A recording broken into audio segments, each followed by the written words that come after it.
আপনারা দেখছেন বাস্তব উপস্থাপন। আমি রাজীব। দুইটি পৃথক দুর্ঘটনায় মৃত্যু একজনের, আহত 7। রাতে কাছাড় জেলায় দুইটি ভয়াবহ সড়ক দুর্ঘটনা সংঘটিত হয়েছে। প্রথম দুর্ঘটনাটি ঘটে পালরবন্দে, যেখানে একটি অল্টো গাড়ির ধাক্কায় লালটিম পুইয়া নামের একজন স্বাস্থ্যকর্মীর মৃত্যু হয়।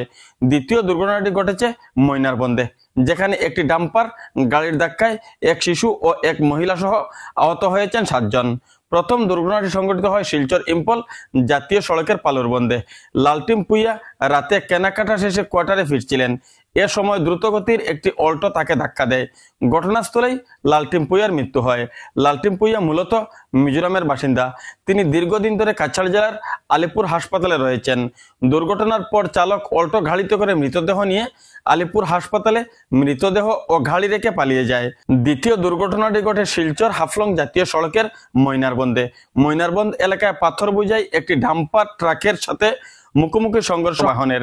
এ দুর্ঘটনায় শিশু ও এক মহিলা সহ গুরুতর আহত হয়েছেন 7 জন।